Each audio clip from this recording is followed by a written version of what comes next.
Hi, this is John from Sharp Mountain Games, and today for Independent RPG Month here in July, we're taking a look at the Ironbound system from GRIMWOOD Games, which is coming out real soon.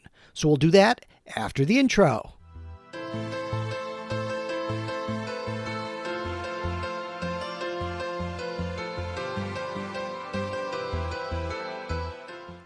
Now today, for Independent RPG Month, which is in July, as declared by Professor Dungeon Master last year, I guess depending on when you're watching this, and today we're taking a look at the Ironbound system, written by Dave Ward.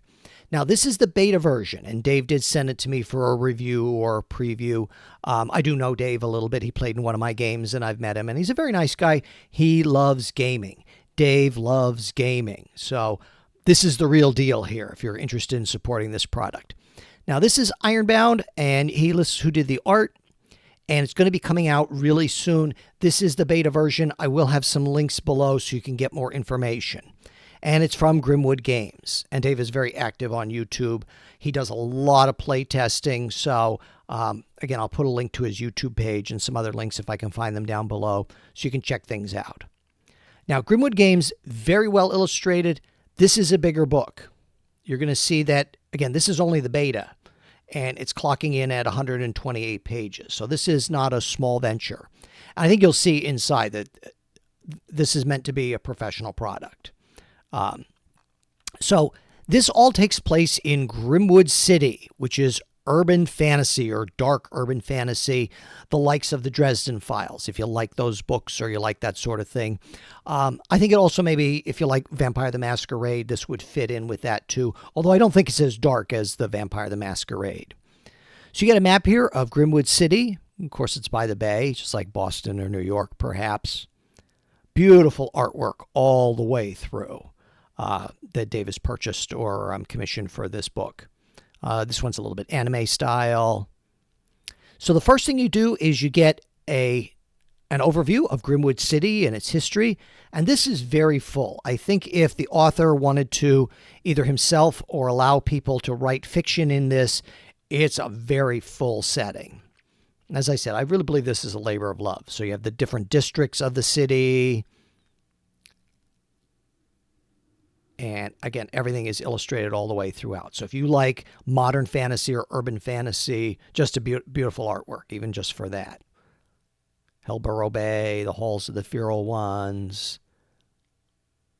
Here's one of our vampires, two of our vampires perhaps.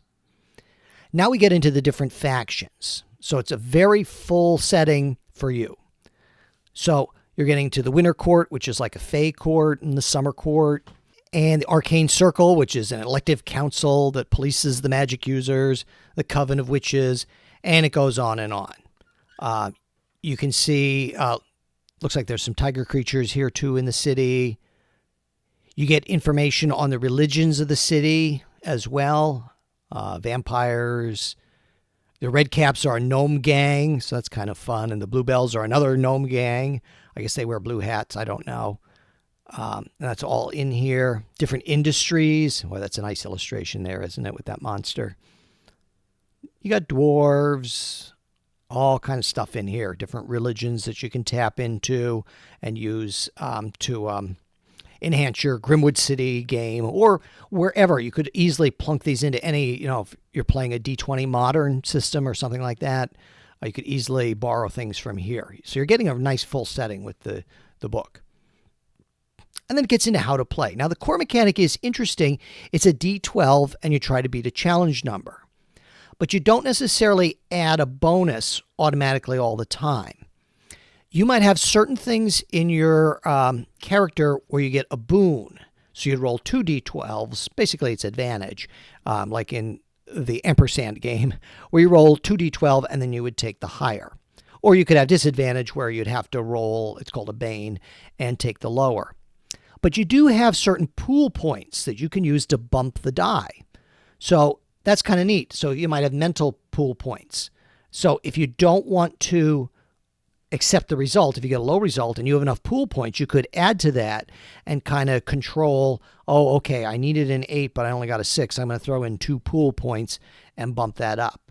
And you do get some of those pool points back. I believe when you lose, like when you when you have a bad roll. You can, if you accept the failure, you get pool points that you can use later. And combat is, I think, pretty straightforward for most of us. You get one action, one quick action, and a movement. So the quick action might be maybe hollering something to somebody or quickly tossing something on the ground. And then you can adjust that. You can do 2 quick actions and a movement or a double movement. And he talks about what are the combat actions here and what are your quick actions, like dropping a weapon or tossing a weapon. Now for initiative, it's kind of neat. It uses cards. And I don't think you can bump up the cards. You just pull from the cards, lay them on the table. So especially if you're playing face-to-face, this is a really easy way to see who has the initiative and to do that. And then you get the pool check. And he gets into pretty much standard stuff that you would, how to do combat, what if you fall. And this is the failing forward, where if you accept a failure that you made, you get a pool point. And then how do you leave combat? And it's not all that weird compared to other games you've played. So I think it's not that it's impossible to switch over to this system. It's not, and I know he's done a lot of play testing to nudge and adjust things here. I haven't had the chance to play in a session of it myself. And vehicular battles. So he talks about how to handle vehicles. Another piece of artwork there. And then our character creation, where you have arcane, physical, and mental pools. So you really have 3 main stats. You might say, well, that doesn't sound like very much. Well, you start to get more unique when you get into, well, what race are you? So these archlings are descendants of humans and angels. And they get some special things like celestial angels to fly short distances.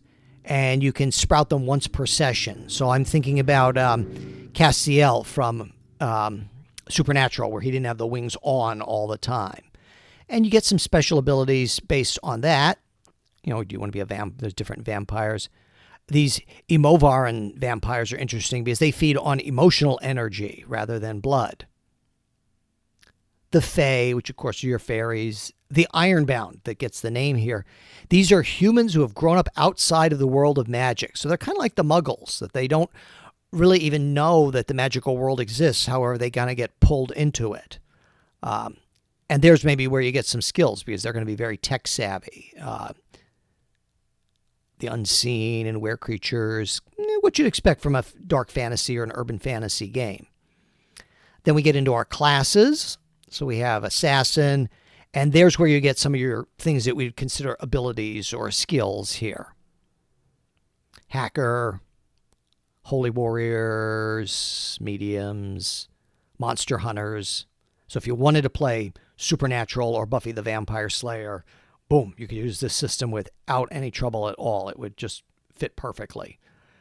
Priest, soldier, let's see what else we get. Thief, wizard, which again would be Harry Dresden from the Dresden Files. And there's some general feats that anybody can take, so you get your boons here. Here's where you get your bonus when you want to do certain things.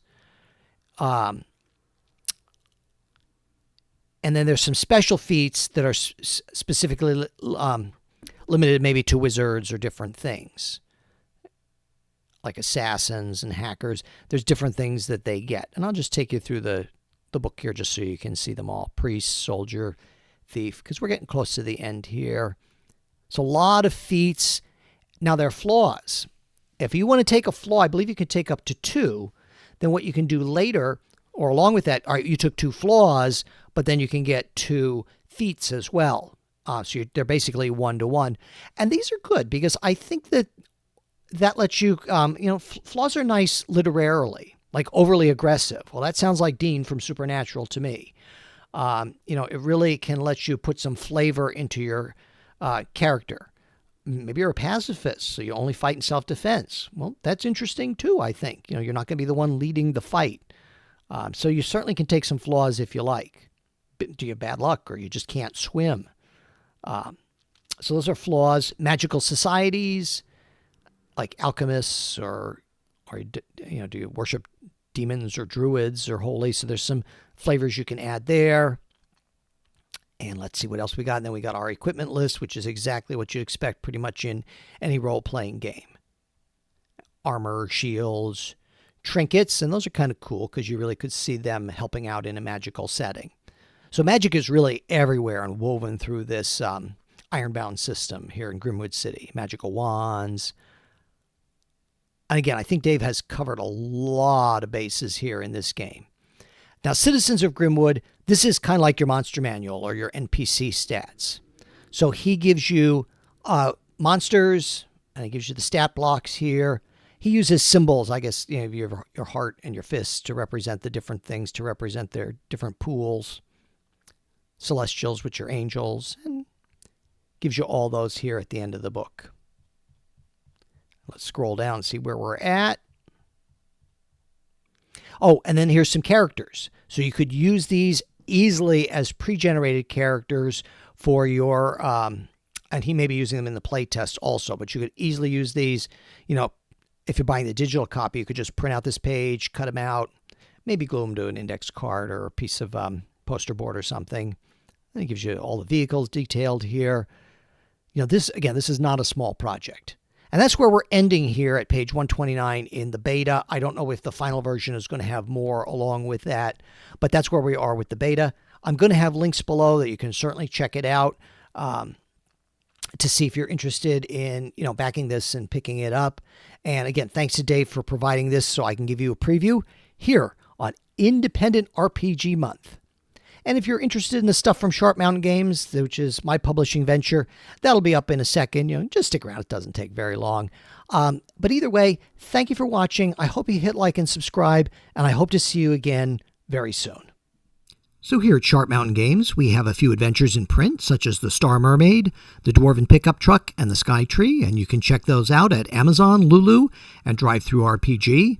Also over on drivethrurpg, we have a number of other adventures and character classes and even some stock art. On Roll20, we have some map packs and character cards, so you can check those out if you're interested. And as always, please like and subscribe, and we hope to see you again real soon.